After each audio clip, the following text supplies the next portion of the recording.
if people are too stuck up about it, they need to be doing something else. There you go. You got it. Hit the nail on the head. All right, guys. Thank you very much. Thank you, my friend. We Cheers, appreciate, guys. Look we forward to it. appreciate you stopping down, Yeah. both of you. I appreciate Ryan, you we guys. appreciate you on a weekly basis because you're The here. man. And thank you very much. Guys, we're going to sign out. We appreciate everybody listening. Remember, it's just beer. Have fun. Hello, this is Dave Sr., and you're listening to Key West Beer Tales, the sum of all beers. Now, All right. It's Wednesday and it's Stiegel Day.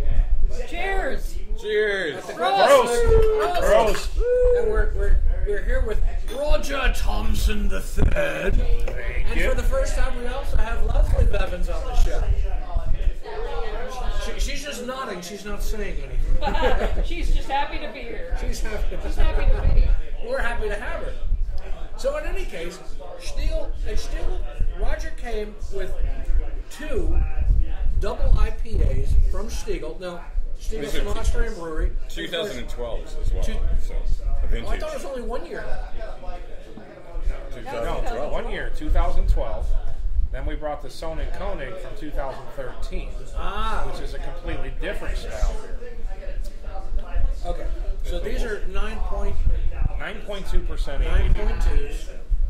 And here's the question I have. I mean, you have Stiegel making an IPA. You're talking like the heart of lager country.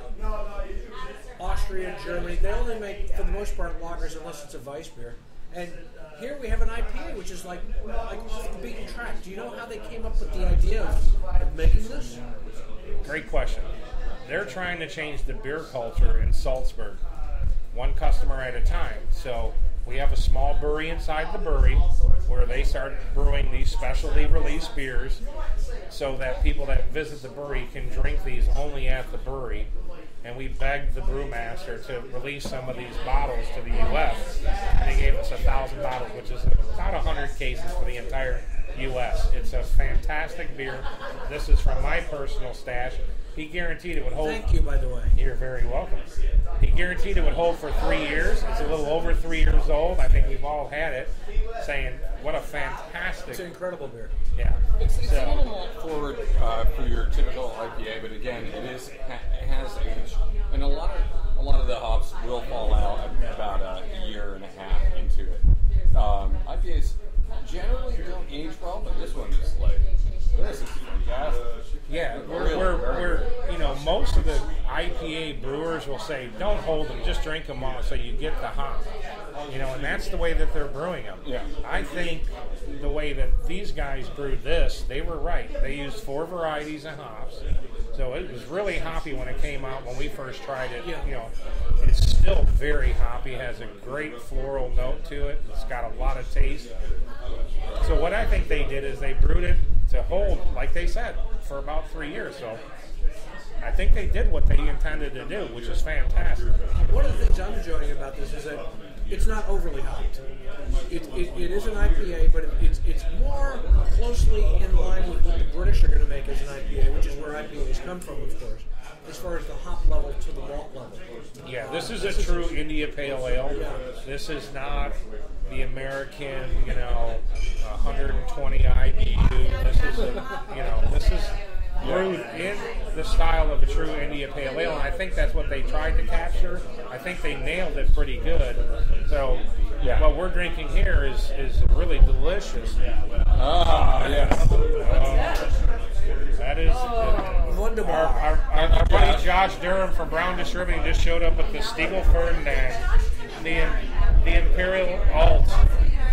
This is the 3rd one we're going to try tonight. That's why I'm thinking we might have to carry this on until tomorrow to talk about some of the other specialty beers. I'm good with that. Or you can just blow your gig and hang out with Cowboy Mark and myself. No, we can't do that because Mark's like, no, these are mine. These are mine. Who are these? You can't tell on the radio, but I just stood up. Yes. You can't hear how tall he is. He's very tall. On the radio. Yes, exactly. you're 6 feet tall or so? Roughly. Roughly. I wouldn't give it that much. 5'11". Yeah. All right. Well, what happened is we just got. And by the way, if you haven't noticed, because this is Brewfest, we're doing this live. We have the beer that just came in. Fresh off the boat, mind you. Fresh off the boat is the Ferdinand barrel aged from 2014. Imperial Alt, and we're probably going to break into that in a minute or two. It's not going to be ice cold, but that's okay. It's a little warm, actually. Yeah, we're still going to break into it. And we're going into a new beer. She's a beer geek. Maybe you could She knows her introduce stuff. us to this beer. Thank you. So this is the Sun and Koning, which is the Sun King. Yes. From Sun's King. It's an Imperial Bock, barrel aged Imperial Bock from 2013. It's Imperial aged Doppelbock. Hi, Lauren. Okay. Lauren. Yeah. Doppelbock. Doppelbock. Aged. Whatever. Hang on. This is a complicated label here. We got 40% of the beer was aged in bourbon barrels, 40% in oak barrels, and 20% beer imported by the Glunces from Illinois. So it's actually about a 50-50 blend. So 50% of it was stored in Bourgeois red wine barrels, which you guys know your wine more than I do, and then Kentucky bourbon barrels for 4 months. And they blended them together, so it's equal parts liquid. Okay. 10% ABV. One of my favorites, but you need to wash your glass. You can't do it on a double IPA. We had this last year at the Brewfest. Yeah, this is the one that we had last year at Brewfest. Yes. It was the best beer I had at Brewfest last year. So here we are again. We're going to do the Sony Koning next. You're drinking the IPA. I'm still drinking the IPA. I'm still drinking the Preston Cellar. What's it called? What's the That's the Sony Koning. That's an Sony. Imperial Bock barrel aged That's what you're Doppelbock. saying, okay. Yeah, that stores red wine and Kentucky bourbon. Yes, we did, and it's got such a great buttery nose. Oh, it's so strange the way It's got a buttery body to it. yeah, it's very good. It's like buttery's the best word because it actually you almost have That's about the only way I can describe it. You know, one of the things that I was taught years ago in the beer business is you always got to remember when you drink a beer is you got to put an image in your head. So something to remind you. If you drink a beer and it's got a lot of grassy, grainy things and you're at your grandparents when you were a kid, you put that happy thought in your head when you're drinking that product and you'll get that whole image in your head. This gives me that image of a really good creamy butter, you know, not any of It's almost like they threw a stick of butter or a pound of butter into the mix. And now I might be crazy here, but I got a little coconut in here. Yeah, a little bit. Oh yeah. I mean, like Toasted. It's like a toasted. toasted coconut. Yeah. I get a lot of buttery. glass It's butter. I mean, that just also might be because it's Key West. I agree with you. You might have got a little of that Hawaiian tropics in your mouth earlier, right. you know, when you were on sunbathing Periscope. earlier.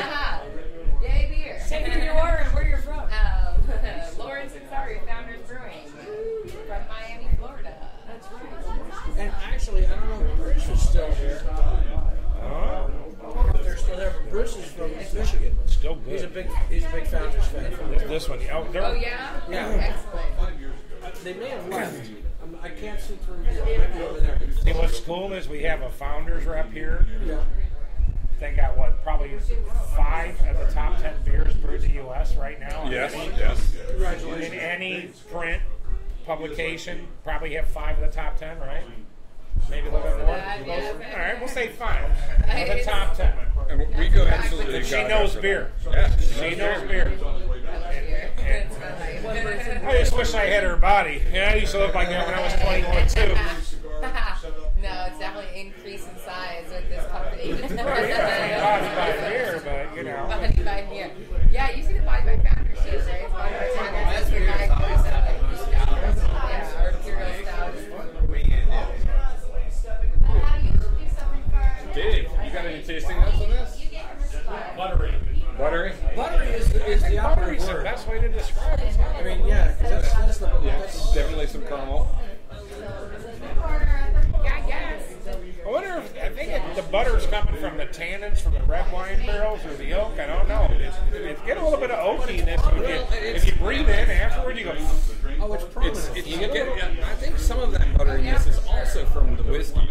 The whiskey, a lot of barrel-aged beers, whiskey barrel-aged beers have kind of a very smooth, kind of buttery kind of thing going on. I really, You get a little bit of oaky. Smell of it for sure. I mean, you smell it, it smells like barrel. See, I'm getting it when I get a little bit more in the back of my upper palate. Yeah. That's where I'm getting that coconut that Mark was talking about, the upper part of my, like on the roof of my mouth, but all the way in the back. See, that to me is more of an oaky, the char from the barrel, not necessarily coconut. But Right, I mean, I can see where you guys are coming from. Oh, you have a roasted coconut, a roasted ground.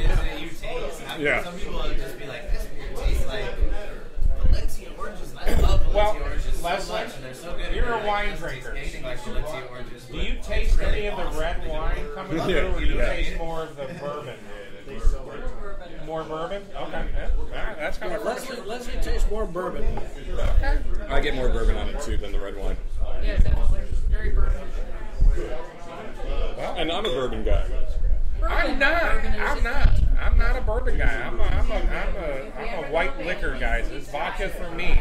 But the barrel-aged products that are coming out now are just getting better and better. These guys are all developing. I like the subtleness of barrels too. Sometimes with barrel beers, they can be like real like bourbon bombs. I had a Danish smoked beer in Kansas City a while back, and 4 of us could not finish the bottle. It was like chewing on brisket that dropped in the coals of the nose.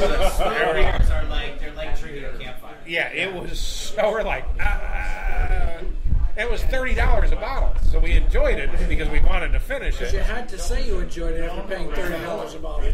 Yeah, exactly. But I think what this imparts is like, this is again another master brew from a master brewer. Yeah. And this is a fantastic beer, well done, great blend. And I think what they're really trying to do is get what Chris said earlier. Lager. This is what's inbred beat into them from the time that they are legally allowed to drink. So now they're trying to. You can't even drink in our tasting room nothing but American craft beers now. I mean, it is a private party room, kind of like about the size of the Cork. You just drink stuff we send them. We find a case of something we think is interesting, we send it to them. And that's what they're trying to get the Austrians, and they're still scared. They're still scared to, hey, this is what we grew up on.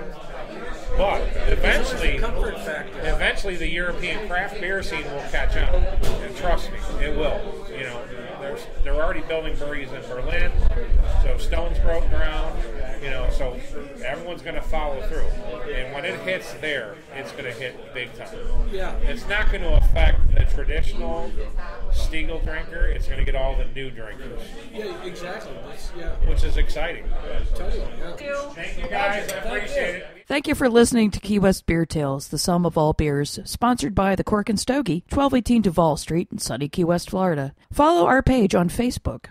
You can also follow us on Twitter at the KWBT. We are also on Instagram at Untapped. Listen to our previous shows on Spreaker.com, and please email your comments to keywestbeertales@gmail.com. Cheers and beers!